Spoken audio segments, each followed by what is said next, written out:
Praise the Lord, praise the Lord, hallelujah, hallelujah. പ്രിയപ്പെട്ട ദൈവമക്കളെ, ദൈവമായ കർത്താവ് ഇന്ന് വലിയ കരുണ തോന്നി നമ്മൾ ഒരുമിച്ച് കൂട്ടിയിരിക്കുകയാണ്. 57 സങ്കീർത്തനത്തിലെ 3 തിരുലിഖിതമാണ് ഇന്ന് ചിന്തിക്കാൻ കർത്താവ് നമുക്ക് പ്രചോദനം നൽകുന്നത്. അവിടുന്ന് സ്വർഗത്തിൽ നിന്ന് സഹായം അയച്ച് എന്നെ രക്ഷിക്കും. എന്നെ ചവിട്ടി മെതിക്കുന്നവരെ അവിടുന്ന് ലജ്ജിപ്പിക്കും. ദൈവം തൻ്റെ കാരുണ്യവും വിശ്വസ്തതയും എനിക്ക് വേണ്ടി അയക്കും. Praise the Lord, praise the Lord, hallelujah, hallelujah. നമ്മൾ ചിന്തിക്കുന്ന വിഷയം, എൻ്റെ ദൈവം, സ്വർഗത്തിലെ ദൈവം സഹായം അയച്ച് എന്നെ രക്ഷിക്കും. Hallelujah, hallelujah. പ്രിയപ്പെട്ട ദൈവമക്കളെ, ഒരു കുടുംബത്തിൻ്റെ അനുഭവം ശ്രദ്ധിച്ചുകൊണ്ട് നമുക്കിന്ന് വചന ശുശ്രൂഷയിലേക്ക് പ്രവേശിക്കാം. എൻ്റെ പേര് ഫ്ലോറ. ഞാൻ വരുന്നത് ഒറ്റപ്പാലം സെൻറ്റ് ജോസഫ് ഫൊറാന ചർച്ചിൽ നിന്നാണ്. ഞങ്ങൾക്ക് വീടുണ്ടായിരുന്നു, പക്ഷേ പൊട്ടിപ്പൊളിയാറായ വീടായിരുന്നു. പൊട്ടിപ്പൊളിയാറായി ഇടിഞ്ഞു വീഴാൻ തക്ക ഒരു പഴയ വീട്. അപ്പോൾ ഫ്രണ്ട് വാതിലും ബാക്ക് വാതിലൊക്കെ ഞങ്ങൾ മുട്ട് വെച്ചിട്ടാണ് രാത്രി കിടന്നുറങ്ങാറ്. ഇതാ ദൈവമായ കർത്താവേ, പിതാവേ, പരിശുദ്ധാത്മാവേ, ഇതുമാതിരി എല്ലാം പൊട്ടിപ്പൊളിഞ്ഞ് പിന്നെ എക്സ്ട്രാ തൂണൊക്കെ കൊടുത്തിട്ടാണ് രാത്രി കിടന്നുറങ്ങണത്. അങ്ങനെ ഞങ്ങൾ കഴിഞ്ഞ കൊല്ലം മാർച്ചായപ്പോൾ വീട് പൊളിച്ചു. വീട് പണിയാന്ന് വിചാരിച്ചിട്ട് ലോൺ എടുത്തു. വീട് പണി തുടങ്ങി 6 മാസമായിട്ടും വീട് പണി ഒന്നും ആവണില്ല. അപ്പോൾ കഴിഞ്ഞ കൊല്ലം സെപ്റ്റംബറിൽ അമ്മച്ചി ഇങ്ങനെ അഭിഷേകാഗ്നി കണ്ടുകൊണ്ടിരിക്കുമ്പോൾ പറഞ്ഞു, നീ പ്രാർത്ഥിക്ക്, 3 ആദ്യ വെള്ളിയാഴ്ച വന്ന് ധ്യാനം കൂടിയേക്കാം. ധ്യാനം കൂടി ഡിസംബർ അവസാനം ആകുമ്പോഴത്തേന് നമ്മൾ വീട് കയറി താമസിക്കുകയാണെന്നുണ്ടെങ്കിൽ വന്ന് സാക്ഷ്യപ്പെടുത്തിയേക്കാമെന്ന് പറഞ്ഞു. അങ്ങനെ ഞാൻ പ്രാർത്ഥിച്ച് ഞാനും പിള്ളേരും കൂടെ 3 ആദ്യ വെള്ളിയാഴ്ച വന്ന് പ്രാർത്ഥിച്ചു. അപ്പോൾ അമ്മച്ചി പറഞ്ഞു, ഡിസംബർ 25 മുന്നേ എന്തായാലും വീട് കയറി താമസിക്കാൻ പറ്റണേന്ന് പ്രാർത്ഥിക്കുമെന്ന് പറഞ്ഞു. അങ്ങനെ തന്നെ പ്രാർത്ഥിച്ചു. 21 ആയപ്പോൾ പാല് കാച്ചൽ നടത്തി. 25 വന്നില്ല, 21 ആയപ്പോൾ തന്നെ പാല് കാച്ചൽ നടത്തി വീട് കയറി. പാല് കാച്ചൽ നടത്തി വീട് കയറി നോക്കിയേ, ആ ഇടിഞ്ഞു പൊളിഞ്ഞ വീടിൻ്റെ സ്ഥാനത്ത് ഗംഭീരമായൊരു വീട് തല ഉയർത്തി നിൽക്കുകയാണ്. പറഞ്ഞ ഹാല് അത് പറഞ്ഞ് 2-3 മാസം ഇവർ പറഞ്ഞത് 3 ആദ്യ വെള്ളിയാഴ്ച വന്ന് പ്രാർത്ഥിക്കുക, എന്താ വെച്ചാൽ തടസ്സം മാറി വഴി തുറക്കണം എന്ന് പറഞ്ഞ് ഞങ്ങൾ പ്രാർത്ഥിച്ചു. ഇവിടെ വരിക, ആദ്യ വെള്ളിയാഴ്ച ശുശ്രൂഷ കൂടുക, പ്രത്യേകിച്ച് ഇവിടുത്തെ വെഞ്ചിരിപ്പുകളൊക്കെ കൂടുക, എന്നിട്ട് യേശുവിനെ വിളിച്ചപേക്ഷിക്കുക. ഇത്രയും ചെയ്ത് കഴിഞ്ഞാൽ തന്നെ നിങ്ങൾ രക്ഷപ്രാപിക്കും. പിന്നെ കൽക്കുരിശ് മലയിൽ പോയ കുരിശെ പിടിച്ച് പ്രാർത്ഥിക്കുക. ഇവിടെയാണെങ്കിൽ കുരിശിൻ്റെ പാതയുണ്ട്, കൽപ്പാത. ആ കൽപ്പാത പോയി കുരിശിൻ്റെ വഴി നടത്തുക. അല്ലെങ്കിൽ റൂഹാമോട്ടി പോയി അവിടെ കരുണക്കൊന്ത് ചെല്ലുക. അവിടെ ഒരു ഡിവൈൻ മേഴ്സി, അതിന് മുമ്പ് കരുണക്കൊന്ത് ചെല്ലുക. ആ സെൻറ്റ് ഡൊമിനിക്ക് ഒരു ഓലപ്പരയുണ്ടല്ലോ, ആ സെൻറ്റ് ഡൊമിനിക്കിൻ്റെ ഓലപ്പരയിലൊന്ന് കയറി, ദൈവമേ, യേശുവേ എന്നൊന്ന് വിളിച്ച് ഒന്ന് കരയുക, അങ്ങോട്ട് പോരുക, ദൈവം അങ്ങ് ചെയ്തോളും. ഇത് അവിടെയാണ് ഡിവൈൻ മേഴ്സിൻ്റെ അവിടെയാണ് അത് ചെല്ലേണ്ടത്. ഇപ്പുറത്ത് പരിശുദ്ധാത്മാവാണ്, അവിടെ പരിശുദ്ധാത്മാവിനുള്ള പ്രാർത്ഥനയാണ് ചെല്ലേണ്ടത്. നടുവിലാണ് സെൻറ്റ് ഡൊമിനിക്കിൻ്റെ പള്ളി. അതൊരു ഓലപ്പരയെന്ന് തീരെ ചെറുതാണെന്ന് വിചാരിക്കുന്നത്, ഭയങ്കര ശക്തിയുള്ള സാധനമാണ്. Praise the Lord. അതിനുള്ളിൽ കയറിയിട്ട് യേശുവേ എനിക്ക് ബുദ്ധിമുട്ടുണ്ടെന്ന് പറഞ്ഞ ഒറ്റ നിലവിളിയാണ്, കർത്താവ് സഹായിക്കും. ഉറക്കെ പറഞ്ഞേ hallelujah, hallelujah, praise the Lord, praise the Lord. ഈ സഹോദരിക്ക് ദൈവം ഒരു ദൈവിക ജ്ഞാനം കൊടുത്തു. എന്ത്? 3 ആദ്യ വെള്ളിയാഴ്ച വന്ന് ഇവിടെ വന്ന് നേരിട്ട് ഈശോയോട് പറഞ്ഞാൽ മതിയെന്ന്. അങ്ങനെ നേരിട്ട് ഈശോയോട് പറഞ്ഞു. ദൈവം അങ്ങോട്ട് സഹായം ചെയ്ത് അനുഗ്രഹിച്ചു. ഡിസംബർ 25 ആകണ്ട, 21 തന്നെ പാല് കാച്ചി കയറിക്കൂടി. വീടൊന്നും നിങ്ങൾ കാണിച്ച ഗംഭീരം വീടാണ് കേട്ടോ. എന്താ ഇത്? Praise the Lord, praise the Lord, hallelujah, hallelujah. പ്രിയപ്പെട്ട സഹോദരങ്ങളെ, നമുക്ക് അല്പനേരം എഴുന്നേറ്റ് നിന്ന് പ്രാർത്ഥിക്കാം. എല്ലാ കുടുംബാംഗങ്ങളെയും ഒരുമിച്ച് കൂട്ടുക. ഇത് ഒരു വലിയ ദൈവകൃപയുടെ ഒരു ഉത്സവമാണ്. ഒരുപാട് കോൺവെൻറ്റുകളിൽ സിസ്റ്റർമാർ ഒരുമിച്ചിരിക്കുന്നു. അനേകം വൈദികർ അവരവരുടെ സ്ഥലങ്ങളിലിരുന്ന് പ്രാർത്ഥിക്കുന്നു. ഒരുപാട് ശുശ്രൂഷകർ കൂട്ടായ്മയിൽ മധ്യസ്ഥം പ്രാർത്ഥിക്കുകയും ശുശ്രൂഷകൾ പങ്കെടുക്കുകയും ചെയ്തുകൊണ്ടിരിക്കുന്നു. വൈദിക വിദ്യാർത്ഥികൾ പ്രാർത്ഥിക്കുന്നു. പ്രിയപ്പെട്ട ദൈവമക്കളെ, ലോകത്തിൻ്റെ നാനാ രാജ്യങ്ങളിലിരുന്ന് ദൈവമക്കൾ ഒരേ സമയത്ത്, ലക്ഷോപലക്ഷം ദൈവമക്കൾ ഒരേ സമയത്ത് പ്രാർത്ഥിക്കുകയാണ്. ഈ സമയത്ത് ദൈവത്തിൻ്റെ കൃപ കരകവിഞ്ഞൊഴുകണം. ഓരോ തരത്തിൽ ക്ഷീണമുള്ളവർ ഇപ്പോൾ പ്രാർത്ഥിക്കണം, രോഗങ്ങളുള്ളവർ ഇപ്പോൾ പ്രാർത്ഥിക്കണം, വലിയ മനോവ്യഥകൾ ഇരിക്കുന്നവർ പ്രാർത്ഥിക്കുക, കുട്ടികൾ പ്രാർത്ഥിക്കുക, എല്ലാ കുട്ടികളും ഒരുമിച്ച് കൂട്ടുക, യുവതിവാക്കന്മാർ ഒരുമിച്ച് കൂട്ടുക, രണ്ട് കരങ്ങൾ ഉയർത്തിപ്പിടിക്കുക. കർത്താവേ, അങ്ങയുടെ അനന്ത കൃപ, അങ്ങയുടെ അത്ഭുതകരമായ കൃപകൾ, അഭിഷേകങ്ങൾ സകല കുടുംബങ്ങളിലേക്ക് സമൃദ്ധമായി വർഷിക്കപ്പെടട്ടെ. ഹല്ലേലൂയ, ഹല്ലേലൂയ, ആരാധന. ദൈവമേ, അങ്ങയുടെ കരം തുറക്കണമേ കർത്താവേ. വലിയ കാര്യങ്ങൾ സംഭവിക്കട്ടെ, വലിയ തരത്തിലുള്ള അത്ഭുതങ്ങൾ സംഭവിക്കട്ടെ, വലിയ തരത്തിലുള്ള വിടുതൽ സംഭവിക്കട്ടെ. Glory, glory, glory, glory, glory, glory. ഓ പരിശുദ്ധാത്മാവിന്റെ ശക്തി, പരിശുദ്ധാത്മാവിന്റെ അത്യത്ഭുത ശക്തി ഇപ്പോൾ കുടുംബങ്ങളിലേക്ക് വെളിപ്പെടട്ടെ. Hallelujah, hallelujah, hallelujah. ആരാധന,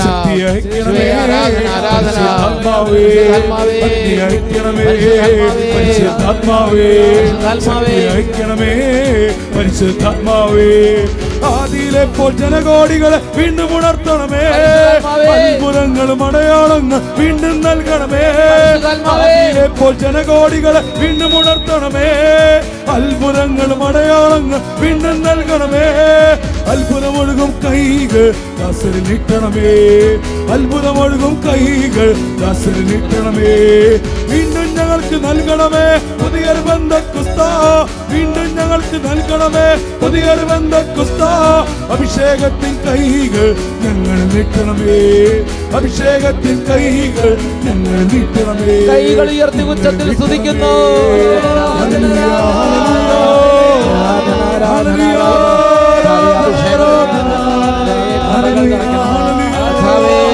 കുടുംബങ്ങളുടെ മേൽ അങ്ങയുടെ അത്ഭുതകരമായ ഇടപെടൽ നൽകി അനേക രോഗികൾ ഇപ്പോൾ സൗഖ്യം പ്രാപിക്കട്ടെ, ക്ഷീണിതർ സൗഖ്യം പ്രാപിക്കട്ടെ, അന്ധകാര ബന്ധനത്തിൽ നിന്ന് വിടുതൽ പ്രാപിക്കട്ടെ, രോഗങ്ങൾ സൗഖ്യം പ്രാപിക്കട്ടെ, പൈശാചികങ്ങൾ വിട്ടുമാറി പോകട്ടെ, ഹൃദയങ്ങളിൽ നിന്ന് പാപബന്ധനങ്ങൾ തകരട്ടെ, വലിയ കഠിനമായ നിരാശകൾ അടിമത്തങ്ങൾ നീങ്ങിപ്പോകട്ടെ, മദ്യപാന നിരാസക്തി വിട്ടുമാറി പോകട്ടെ, ദൈവത്തിന്റെ അത്ഭുതങ്ങൾ കുടുംബങ്ങളിലേക്ക് ഇപ്പോൾ വ്യാപിക്കട്ടെ. Glory, glory, hallelujah, hallelujah, hallelujah, hallelujah, hallelujah, hallelujah, hallelujah, hallelujah. ക്ഷീണിതർ ശക്തി പ്രാപിക്കട്ടെ, ആത്മീയ മന്ദത വിട്ടുമാറി പോകട്ടെ, ദൈവവചനം കേൾക്കാനുള്ള തടസ്സങ്ങൾ യേശുവിന്റെ നാമത്തിൽ നീങ്ങി പോകട്ടെ. ഹല്ലേലൂയ, ഹല്ലേലൂയ, യേശുവേ ആരാധന, ആരാധന, ഹല്ലേലൂയ, ഹല്ലേലൂയ, യേശുവേ ആരാധന, ആരാധന. സൗഖ്യം നൽകണമേ പരിശുദ്ധാത്മാവേ, വിടുതൽ നൽകണമേ, നൽകണമേ പരിശുദ്ധാത്മാവേ, ബന്ധനമഴിയട്ടെ പരിശുദ്ധാത്മാവേ, സൗഖ്യം നൽകണമേ പരിശുദ്ധാത്മാവേ, രോഗികൾ സൗഖ്യം പ്രാപിക്കട്ടെ, പരിശുദ്ധാത്മാവേ, ബന്ധനങ്ങൾ തകരട്ടെ, വ്യാധികളെല്ലാം സൗഖ്യം പ്രാപിക്കട്ടെ, നാമത്തിൽ കൈകാൽ മുട്ടുകളെല്ലാം സൗഖ്യം പ്രാപിക്കട്ടെ, മാറാത്തീരാ വ്യാധികളെല്ലാം സൗഖ്യം പ്രാപിക്കട്ടെ, കൈകാൽ മുട്ടുകളെല്ലാം സൗഖ്യം പ്രാപിക്കട്ടെ, സംഭവിക്കട്ടെ. ഒഴുകും കൈകൾ ദാസരിൽ നീട്ടണമേ, അത്ഭുതമൊഴുകും കൈകൾ ദാസരിൽ നീട്ടണമേ. കൈകൾ ഉയർത്തി ഉച്ചത്തിൽ സ്തുതിക്കുന്നു. ആരാധന, ആരാധന, ആരാധന, ശ്രീ ആരാധന, ആരാധന, ആരാധന, ആരാധന, ആരാധന, യേശുവേ, ഗ്ലോറി, ഗ്ലോറി, രോഗികളായി കിടക്കയിൽ കിടക്കുന്നവർ ഇപ്പോൾ രോഗക്കണക്കൊണ്ട് എഴുന്നേൽക്കട്ടെ കർത്താവേ. കഠിന ബന്ധങ്ങളിരിക്കുന്നവർ പ്രത്യേകിച്ച് വലിയ തരത്തിലുള്ള ദുശീലങ്ങളുടെ അടിമത്തത്തിൽ നിന്ന് വിടുതൽ പ്രാപിക്കട്ടെ, ദുശീലങ്ങളുടെ ചങ്ങലകൾ പൊട്ടിച്ചെതറട്ടെ. ആരാധന, ആരാധന, ആരാധന. കഠിന ദുഃഖങ്ങൾ വിട്ടുമാറി പോകട്ടെ. ആരാധന, ആരാധന, ആരാധന. കഠിന ഭയത്തിന്റെ കെട്ടുകൾ അഴിയട്ടെ. ആരാധന, ആരാധന, ആരാധന, യേശുവേ ആരാധന, ആരാധന, യേശുവേ ആരാധന, ആരാധന, യേശുവേ ആരാധന, യേശുവേ ആരാധന, യേശുവേ ആരാധന, യേശുവേ ആരാധന. ഹല്ലേലൂയ. ജീവിക്കുന്നവനായ കർത്താവേ, ഇപ്പോൾ അങ്ങ് ഒരുമിച്ച് കൊണ്ടിരിക്കുന്ന അങ്ങയുടെ ഈ വലിയ സമൂഹത്തിൻ്റെ മേൽ കർത്താവ്, ഓരോ ഭവനങ്ങളിലിരിക്കുന്ന എളിയ മക്കള് കണ്ണുനീരോട് വലിയ തീഷ്ണതയോടെ പ്രാർത്ഥിക്കുമ്പോൾ അടുത്ത് വന്ന് ഉത്തരം കൊടുക്കണമേ. ആകാശം ചായിച്ചിറങ്ങി വരണമേ. അങ്ങ് പ്രത്യക്ഷപ്പെടുന്ന അനുഭവങ്ങൾ അങ്ങ് നൽകണമേ കർത്താവേ. യേശുവിന്റെ നാമത്തിൽ സംഭവിക്കട്ടെ, എപ്പോഴും എപ്പോഴും എന്നേക്കും.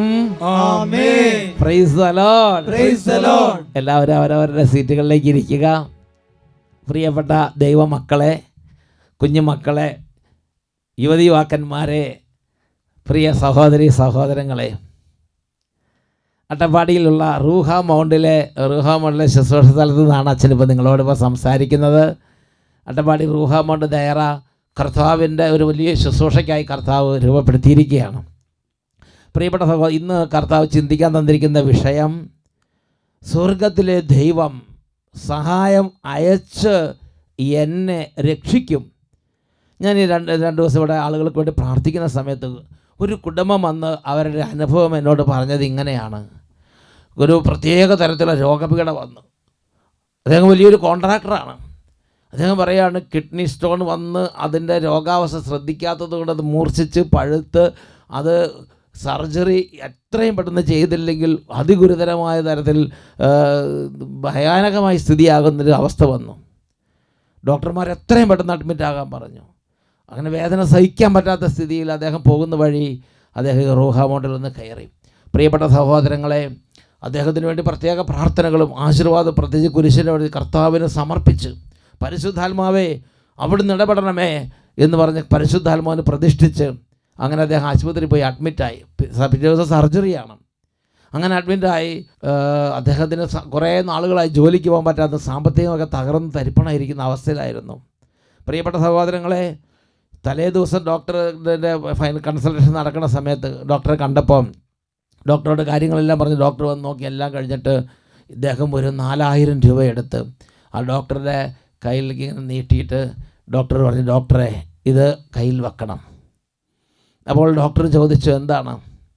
അപ്പോൾ ഈ മനുഷ്യൻ പറഞ്ഞു, ഞാൻ എന്തായാലും മരിക്കും, ഈ സർജറി കഴിഞ്ഞ് ഞാൻ ജീവിക്കുമെന്ന് തോന്നില്ല. അത്രയും തകർന്ന്, ഉദരം തകർന്ന് വിഷമ രോഗിയാണ്, വേദനയാണ്, രാത്രി പകലില്ലാതെ വേദന, അദ്ദേഹം എല്ലാം തോലുമായി. അദ്ദേഹം പറയും, കുറേ നാളായി അദ്ദേഹത്തിൻ്റെ ഇതെല്ലാം ബ്ലോക്കായി ബുദ്ധിമുട്ടായിരിക്കുകയാണ്. അതുകൊണ്ട് ഞാൻ മരിക്കും, അതുകൊണ്ട് ഡോക്ടർ ഇത് കയ്യിൽ വെക്കണം. എൻ്റെ ഉള്ള മുഴുവൻ സമ്പാദ്യം ഇതിനകത്തുണ്ട്, ഇനി ഞാൻ കടം വാങ്ങണം. പ്രിയപ്പെട്ട സഹോദരങ്ങളെ, പിന്നെ അദ്ദേഹത്തിനൊന്നും പറയാൻ പറ്റില്ല, സങ്കടം വന്ന് കരഞ്ഞു. എന്തായാലും ശരി, ആ ദിവസം ആ രാത്രി അദ്ദേഹം ഇങ്ങനെ കറക്കുമ്പോൾ പ്രാർത്ഥനയുടെ സ്വരം കേൾക്കുകയാണ്. അദ്ദേഹം പറയുകയാണ്, അദ്ദേഹം ഒരു കൊടുങ്കാറ്റിനുള്ളിലായി. അദ്ദേഹത്തിൻ്റെ ഇടത് വശത്തുള്ള ആർക്കും കൊടുങ്കാറ്റ്, ഇദ്ദേഹം മാത്രം രോഗക്കിടയ്ക്ക് കിടക്കുമ്പോൾ ഒരു കൊടുങ്കാറ്റിൻ്റെ ഉള്ളിലായി. അതിനുശേഷം അദ്ദേഹം ആ കൊടുങ്കാറ്റിൻ്റെ ഉള്ളിലാണെങ്കിൽ അദ്ദേഹം വേർത്ത് കുളിക്കുന്നുണ്ട്. അദ്ദേഹം നോക്കുമ്പോൾ ഈ കൊടുങ്കാറ്റിൻ്റെ ഇടയിൽ അദ്ദേഹം സ്വരം കേട്ടു, ഭയപ്പെടണ്ട, ഭയപ്പെടണ്ട. എന്തായാലും അദ്ദേഹം തിരിഞ്ഞും മറിഞ്ഞും കടന്നു. അദ്ദേഹം അടുത്ത ആളുകളൊക്കെ ചോദിച്ചു. അവർ പറഞ്ഞു, ഞങ്ങൾക്കൊന്നും കുഴപ്പമൊന്നുമില്ലെന്ന് പറഞ്ഞു. പ്രിയപ്പെട്ട സഹോദരങ്ങളെ, രാത്രി കടന്നുപോയി. പിറ്റേ ദിവസം സർജറിക്ക് വേണ്ടി അദ്ദേഹം പോകുന്ന സമയത്ത് അദ്ദേഹത്തിൻ്റെ ഭയങ്കര ദുരിതാവസ്ഥയിൽ അദ്ദേഹത്തിന് ഇത് കൊടുത്തു, അനസ്തേഷ്യ പോലെ സാധനം കൊടുത്തു. അതിനുശേഷം അദ്ദേഹം ബോധം തെളിഞ്ഞപ്പോൾ ഡോക്ടർ പറയുകയാണ്, ഒരു ആവശ്യവും വന്നില്ല, ഒരു ഓപ്പറേഷൻ സർജറി ആവശ്യം വന്നില്ല. അദ്ദേഹത്തിൻ്റെ കിഡ്നി സ്റ്റോൺ എങ്ങനെയാണെന്ന് അറിഞ്ഞുകൂടാ, അവിടുന്ന് മാറി മൂത്രാശയത്തിൻ്റെ അവിടെയോ മറ്റൊരു സ്ഥലത്തേക്ക് വന്നു.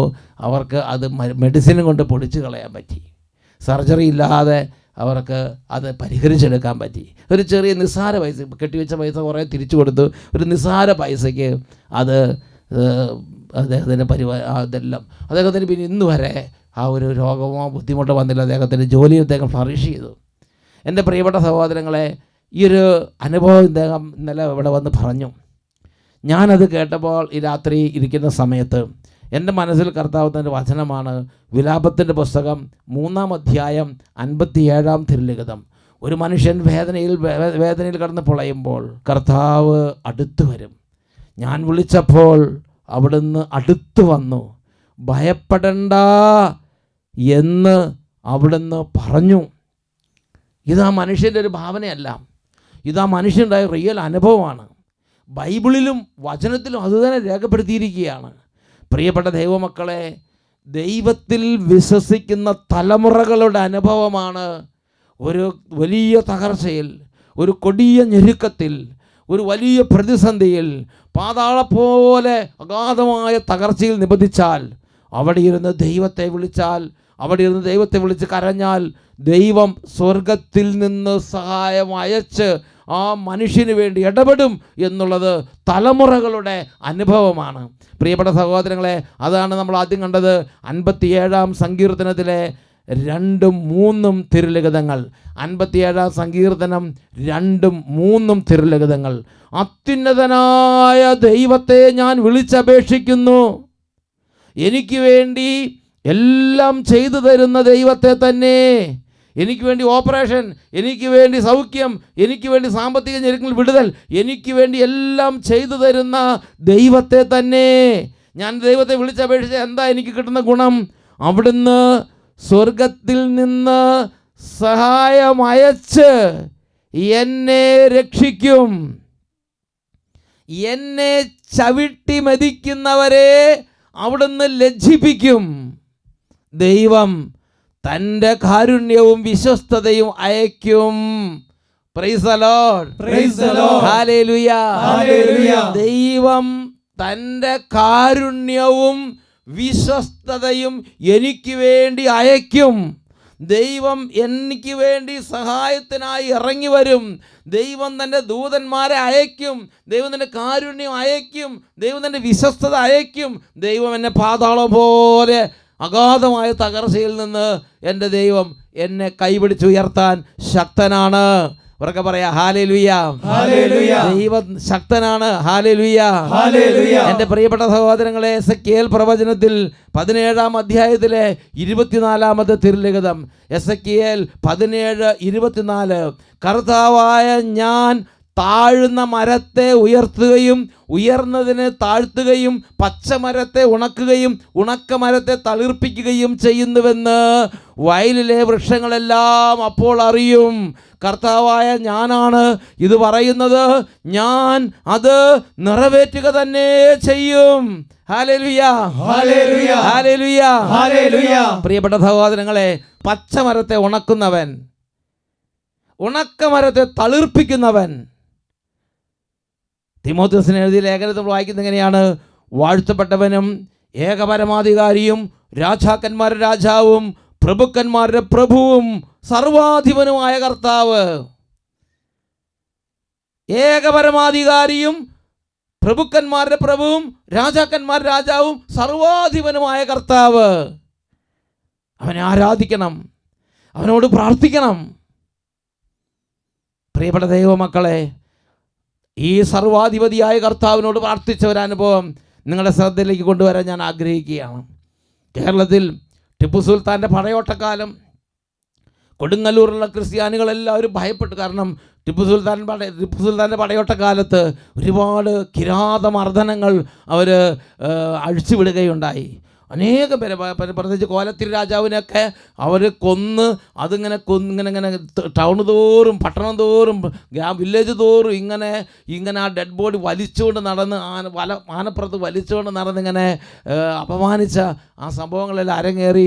ആളുകളുടെ ഇടയിൽ ടെറർ വിതച്ചു, ഭീകരത വിതച്ചു. അതുകൊണ്ട് ഈ ടിപ്പു സുൽത്താൻ്റെ പട വരുന്നു എന്ന് കേൾക്കുമ്പോൾ ആളുകൾ ഭയപ്പെട്ടോടും. കൊടുങ്ങല്ലൂരുള്ള ഒരുപാട് പേര് ആ ആലുവ പുഴ കടന്ന് അപ്പുറത്ത് കൊച്ചി രാജാവിൻ്റെ അടുത്ത് അഭയം തേടി. പ്രിയപ്പെട്ട സഹോദരങ്ങളെ, ടിപ്പു സുൽത്താൻ്റെ ആ പട നീങ്ങി അവർ ആലുവ മണപ്പുറം വരെ എത്തി. അപ്പോൾ അപ്പുറത്തേക്ക് ആലുവ പുഴ കടന്ന് കൊച്ചി രാജാവിൻ്റെ അടുത്ത് അഭയം തേടിയ ആ മനുഷ്യരെല്ലാവരും വീണ്ടും ഭയപ്പെടാൻ തുടങ്ങി. അവരൊരു കാര്യം ചെയ്തു, പ്രത്യേകിച്ച് വിശ്വാസികളൊരു കാര്യം ചെയ്തു. അവർ പരിശുദ്ധ മാതാവിൻ്റെ പ്രത്യേക സഹായം അപേക്ഷിച്ചു. അവർ ഭക്ഷണം ഉപേക്ഷിച്ചു, അവർ ഉപവാസം എടുത്തു, അവർ നോമ്പെടുത്തു, അവർ കഠിന വ്രതങ്ങളെടുത്തു.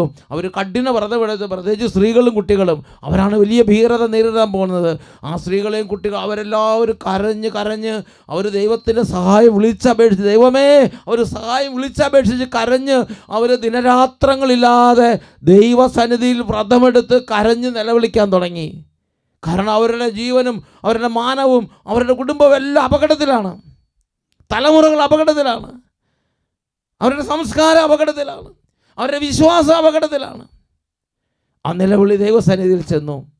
പ്രിയപ്പെട്ട സഹോദരൻ, ടിപ്പു സുൽത്താൻ്റെ പീരങ്കി സേനയും ഒരുപാട് വെടിക്കോപ്പുകളും പടക്കോപ്പുകളും എല്ലാം ആലുവ മണപ്പുറത്ത് സെറ്റ് ചെയ്ത് അവർ മാർച്ച് ചെയ്യാൻ ഉദ്യമിക്കുന്നതിൻ്റെ തലേ രാത്രി അപ്രതീക്ഷിതമായി വലിയ പെരുമഴ പെയ്ത് ആലുവ പെരിയാറിൽ വെള്ളം കയറി ഈ ടിപ്പു സുൽത്താൻ്റെ പീരങ്കി എല്ലാം സെറ്റ് ചെയ്തിരുന്ന, അല്ലെങ്കിൽ ഈ പടക്കോപ്പുകളും വെടിക്കോപ്പുകളും എല്ലാ യുദ്ധസാമഗ്രികൾ ശേഖരിച്ചു വരുന്നു. അവിടെ എല്ലാം വെള്ളം കൊണ്ട് നനഞ്ഞ് കുതിർന്ന് അത് അവരുടെ സൈന്യം താറുമാറായി.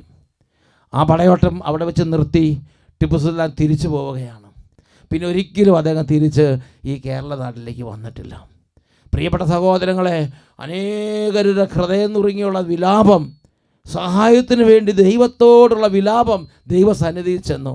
അതാണ് സങ്കീർത്തനം 57:3 നമ്മൾ വായിക്കുന്നത്.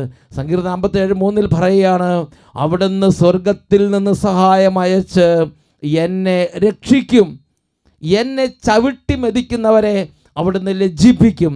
ദൈവം തൻ്റെ കാരുണ്യവും വിശ്വസ്തതയും എനിക്ക് വേണ്ടി അയക്കും. ഉറക്കെ പറഞ്ഞേ ഹല്ലേലൂയ, ഹല്ലേലൂയ, ഹല്ലേലൂയ, ഹല്ലേലൂയ. ഞാൻ ഓർക്കുന്ന മറ്റൊരു സംഭവമുണ്ട്. നെപ്പോളിയൻ ബോണപ്പാർട്ട്, നെപ്പോളിയൻ രാജാവ് ഈ റഷ്യ ആക്രമിക്കാൻ വേണ്ടി, അന്ന് സാർ ചക്രവർത്തിമാരാണ് ഭരിക്കുന്നതെന്ന് ഞാൻ വിചാരിക്കുന്നത്. ആ സാർ ചക്രവർത്തിമാർ ഭരണകാലമാണ്. അങ്ങനെ റഷ്യ ആക്രമിക്കാൻ വേണ്ടി ഈ നെപ്പോളിയൻ ബോണപ്പാർട്ട് സൈന്യമായിട്ട് കുതിച്ച് മുന്നേറുകയാണ്. ഒരാൾക്കും തടുക്കാൻ പറ്റുന്നില്ല. യൂറോപ്പിൽ ഒരു രാജ്യത്തിനും നെപ്പോളിയനോട് പൊരുതി നിൽക്കാൻ പറ്റുന്നില്ല. അങ്ങനെ തകർന്ന് ഓരോ രാജ്യങ്ങളും അടിയുമ്പോൾ പ്രിയപ്പെട്ട സഹോദരൻ, റഷ്യ വലിയ ഭയത്തിലായി, സാർ ചക്രവർത്തിമാരെല്ലാം വലിയ പ്രതിസന്ധിയിലായി. അപ്പോൾ ഇതാ അവർ വാർത്ത കേൾക്കുകയാണ്, റഷ്യയുടെ നേരെ ഈ നെപ്പോളിയൻ്റെ സൈന്യം പാഞ്ഞെടുക്കുകയാണെന്ന്. ആ രാത്രി ആ സാർ ചക്രവർത്തി, പ്രത്യേകിച്ച് റഷ്യൻ ഭരണാധികാരി, വലിയ തരത്തിൽ ഭയത്തിനും അദ്ദേഹം വലിയ തരത്തിലുള്ള ഒരു പ്രതിസന്ധിയിലാകപ്പെട്ടു. അപ്പോൾ അദ്ദേഹത്തിൻ്റെ ആത്മീയ നേതാവ്, ഒരു ഗുരു അദ്ദേഹത്തോട് പറഞ്ഞു കൊടുത്തു, നീ രാത്രി മുഴുവനും ദൈവത്തെ വിളിച്ചപേക്ഷിക്കണം, നിൻ്റെ സൈന്യം നീ സജ്ജമാക്കണം, നിൻ്റെ ശത്രുക്കൾക്കെതിരെ നീ എല്ലാം ശരിയാക്കണം, അതിന് ഓർഡർ കൊടുക്കുക, അതിനുശേഷം നീ ദൈവത്തെ വിളിച്ചപേക്ഷിക്കണം. അങ്ങനെ ആ രാജാവ് ചെയ്തത്, അന്ന് രാത്രി 91 സങ്കീർത്തനത്തിലെ 1-2 വാക്യങ്ങൾ എപ്പോഴും നേരെ വെളുക്കുന്നത് വരെ പറഞ്ഞ് ദൈവത്തോട് നിലവിളിച്ചുകൊണ്ടിരുന്നു. 91 സങ്കീർത്തനത്തിലെ 1-2 തിരുലിഖിതങ്ങൾ, അത്യുന്നതൻ്റെ സംരക്ഷണത്തിൽ വസിക്കുന്നവനും സർവശക്തന് തണലിൽ കഴിയുന്നവനും കർത്താവിനോട് എൻ്റെ സങ്കേതവും എൻ്റെ ദൈവവും ഞാൻ ആശ്രയിക്കുന്ന എൻ്റെ കോട്ടയും എന്ന് പറയും. അങ്ങനെ ഉച്ചത്തിൽ പറഞ്ഞുകൊണ്ടിരുന്നു. ചക്രവർത്തിയാണ്, അധികാരമുണ്ട്, പക്ഷേ ദൈവഭക്തിയിൽ അദ്ദേഹം മുൻപന്തിയിലായിരുന്നു. അദ്ദേഹം രാത്രി മുഴുവനും ദൈവത്തോട് പറയും, ദൈവമേ, അത്യുന്നതൻ്റെ സംരക്ഷണത്തിൽ വസിക്കുന്നവനും സർവശക്തന് തണലിൽ കഴിയുന്നവനും കർത്താവിനോട് എൻ്റെ സങ്കേതവും എൻ്റെ കോട്ടയും ഞാൻ ആശ്രയിക്കുന്ന എൻ്റെ ദൈവവും എന്ന് പറയും. ഇതിങ്ങനെ പറഞ്ഞ് പ്രാർത്ഥിക്കുകയാണ്. ഓരോരുത്തർക്കും പല വിധത്തിൽ പ്രാർത്ഥിക്കാൻ പറ്റും. കേരളത്തിൽ പെരിയാറിന് തീരത്ത് അല്ലെങ്കിൽ കൊച്ചി രാജ്യത്തിൽ അഭയം തേടിയ വിശ്വാസികൾ കരഞ്ഞു, ദൈവമേ ഇടപെടണമെന്ന് പറഞ്ഞ് വ്രതമെടുത്ത് പ്രാർത്ഥിച്ചു. ഇവിടെ ഈ ചക്രവർത്തി ദൈവത്തോട്, ദൈവമേ ഞാൻ അങ്ങയുടെ സംരക്ഷണത്തിൽ ആശ്രയിക്കുന്നു എന്ന് പറഞ്ഞ് ദൈവത്തിലുള്ള ആശ്രയം പ്രഖ്യാപിച്ചുകൊണ്ടേയിരുന്നു. ആ രാത്രി ദൈവം സ്വർഗത്തിൽ നിന്ന് സഹായം അയച്ചു. പ്രിയപ്പെട്ട സഹോദരങ്ങളെ, അതികഠിനമായ അതിശക്തമായ അതിശക്തമായ മഞ്ഞ് റഷ്യൻ അതിർത്തികളിൽ അതിശക്തമായത് ആ രാത്രി പെയ്തിറങ്ങി. മഞ്ഞുമല പോലെ മഞ്ഞ് നെപ്പോളിയൻ സൈന്യത്തിന് മുന്നേറാൻ പറ്റാതെയായി. പ്രിയപ്പെട്ട സഹോദരങ്ങളെ, 1814-15 കാലഘട്ടങ്ങൾ സംഭവിച്ച വലിയൊരു ദൈവികമായ ഒരു സംരക്ഷണം രേഖപ്പെടുത്തപ്പെട്ടിരിക്കുകയാണ്. എൻ്റെ പ്രിയപ്പെട്ട സഹോദരങ്ങളെ, അതുപോലെ മറ്റൊരു സംഭവം എൻ്റെ മനസ്സിൽ ഓർമ്മ വരുന്നുണ്ട്. അതിങ്ങനെയാണ്. പിയൂസ് 7 മാർപ്പാപ്പ, ആ മാർപ്പാപ്പയുടെ കാലത്ത് 1809 ഈ നെപ്പോളിയൻ റോമിലേക്ക് മാർച്ച് ചെയ്തു, വത്തിക്കാനിൽ ചെന്നു, വത്തിക്കാൻ കീഴടക്കി. വത്തിക്കാനിൽ നിന്ന് മാർപ്പാപ്പയെ അറസ്റ്റ് ചെയ്ത് ചങ്ങലക്കിട്ടു, വലിയൊരു തുറുങ്കിൽ ഒരു ജയിലിൽ കൊണ്ടുപോയി പൂട്ടിയിട്ടു. പ്രിയപ്പെട്ട സഹോദരങ്ങളെ, 1809 ഇത് സംഭവിക്കുന്നത്. ആ കാലത്ത് യൂറോപ്യൻ രാജ്യങ്ങൾ ഒന്നും ചെയ്യാൻ പറ്റിയില്ല. നെപ്പോളിയൻ അങ്ങനെ അടിക്കടി മുന്നേറിക്കൊണ്ടിരിക്കുകയാണ്.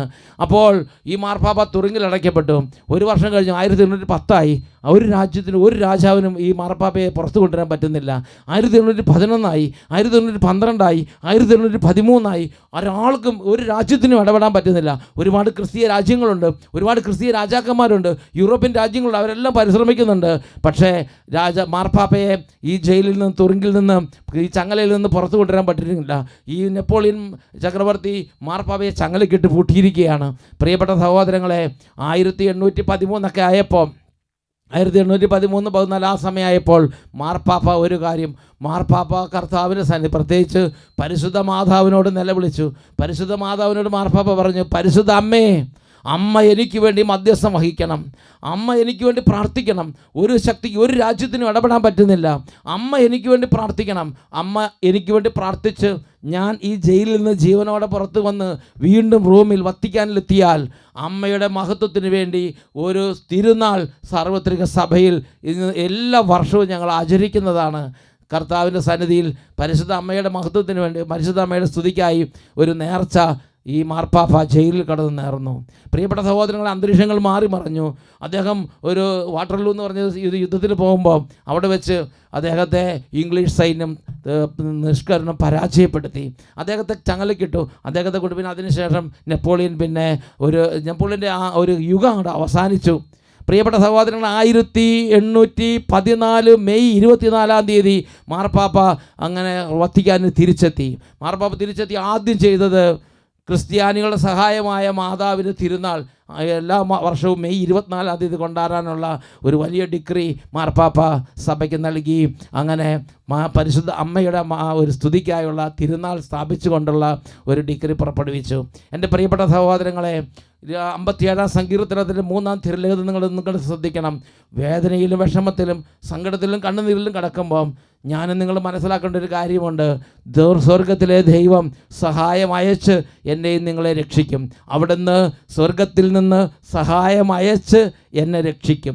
എന്നെ ചവിട്ടി മതിക്കുന്നവരെ അവിടുന്ന് ലജ്ജിപ്പിക്കും. അത് നെപ്പോളിയൻ ആണെങ്കിലും ടിപ്പു സുൽത്താൻ ആണെങ്കിലും അത് ഏതൊരു ശക്തിയാണെങ്കിലും ദൈവത്തിന് അവരുടെ കരങ്ങളിൽ നിന്ന് നമ്മളെ പുറത്തു കൊണ്ടുവരാൻ കഴിവുണ്ട്. അവിടുത്തെ കാരുണ്യവും അവിടുത്തെ വിശ്വസ്തതയും എനിക്ക് വേണ്ടി അവിടുന്ന് അയക്കും. ഉറക്കെ പറഞ്ഞേ hallelujah, hallelujah, hallelujah, hallelujah, hallelujah. വിശുദ്ധ മാർക്കോസിന്റെ സുവിശേഷത്തിൽ 5-ാം അധ്യായത്തിൽ 35-36 തിരുലിഖിതങ്ങൾ. വിശുദ്ധ മാർക്കോസിന്റെ സുവിശേഷം 5, 35, 36 തിരുലിഖിതങ്ങൾ. യേശു സംസാരിച്ചു കൊണ്ടിരിക്കെ സിനഗോഗ് അധികാരിയുടെ വീട്ടിൽ നിന്ന് ചിലർ വന്ന് പറഞ്ഞു, നിന്റെ മകൾ മരിച്ചു, ഗുരുവിനെ ഇനിയും ബുദ്ധിമുട്ടിക്കേണ്ട, പ്രതീക്ഷ വിട്ടു, ഇനി രക്ഷിക്കാൻ നേരമൊന്നുമില്ല, ഇനി രക്ഷപ്പെടുമെന്ന് തോന്നുന്നില്ല. അത് കേട്ട് യേശു സിനഗോഗ് അധികാരിയോട് പറഞ്ഞു, ഭയപ്പെടണ്ട, വിശ്വസിക്കുക മാത്രം ചെയ്യുക. ഈ സമയം നമുക്ക് എഴുന്നേറ്റ് നിൽക്കാം. പരിശുദ്ധ കുർബാനയുടെ ആരാധന വെച്ച് നമുക്ക് കർത്താവിൻ്റെ സന്നിധിയിൽ നമ്മുടെ ഹൃദയത്തിൻ്റെ ദൗർബല്യങ്ങളിൽ ദൈവത്തിൻ്റെ കൃപ നിറച്ച്, വിശ്വാസത്തിൻ്റെ ബലം നിറച്ച്, പ്രതികൂലങ്ങളിലും പാതാളം പോലെ ഒരിക്കലും പുറലോകം കാണാത്ത വിധമുള്ള തകർച്ചയുടെ അടിത്തട്ടിലേക്ക് പോയാലും ഞാൻ എൻ്റെ ദൈവത്തെ വിളിച്ചപേക്ഷിച്ചാൽ അവിടുന്ന് സ്വർഗത്തിൽ നിന്ന് സഹായം അയച്ച് എന്നെ ഈ പാതാള കിണറ്റിൽ നിന്ന് പുറത്തു കൊണ്ടുവന്ന് ഒരിക്കൽ കൂടെ ജീവിതവും ഒരിക്കൽ കൂടെ ഒരു പുതിയ യുഗവും എനിക്ക് തരുമെന്നും വിശ്വസിച്ച് നമുക്ക് കർത്താവിനോട് പ്രാർത്ഥിക്കാം.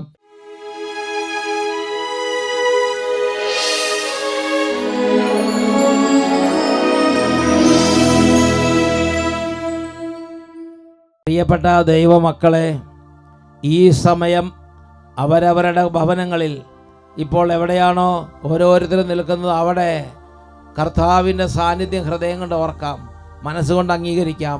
2 കരങ്ങളും കർത്താവിൻ്റെ സന്നിധിയിലേക്ക് ഉയർത്തിപ്പിടിക്കുക. എത്രമാത്രം വിശ്വസിക്കുന്നുവോ അത്രത്തോളം ശബ്ദം ഉയരട്ടെ. ഹൃദയം നുറുങ്ങി കർത്താവിനെ വിളിച്ചപേക്ഷിക്കുക. ഓരോ ഞെരുക്കത്തിലേക്ക് അപേക്ഷിക്കുക.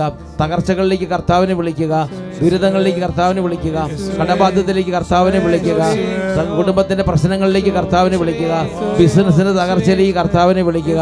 മുന്നോട്ട് പോകാൻ പറ്റാത്ത വിധം വലിയ പാതാളക്കുഴി പോലെ വലിയ തരത്തിൽ ലോകം മുഴുവൻ കുഴിയിൽ വീണ് കിടക്കുന്നവർ കർത്താവിനെ വിളിക്കുക. പാപത്തിന്റെ കുഴിയിൽ വീണ് കിടക്കുന്നവർ കർത്താവിനെ വിളിക്കുക. ആത്മനാശത്തിരിക്കുന്നവർ കർത്താവിനെ വിളിക്കുക. എത്രമാത്രം ആത്മാർത്ഥതയോട് സത്യസന്ധതയോട് വിളിക്കാമോ അത്രയും ആത്മാർത്ഥതയോട് സത്യസന്ധതയോടും ഈ സമയം കർത്താവിനെ വിളിച്ചപേക്ഷിക്കുക. Hallelujah, hallelujah. യേശുവേ, യേശുവേ, യേശുവേ, യേശുവേ, യേശുവേ, യേശുവേ. കൈകൾ ഉയർത്തി ഈശോയിലേക്ക് കണ്ണുകൾ ഉയർത്തി ഉച്ചത്തിൽ വിളിക്കുന്നു.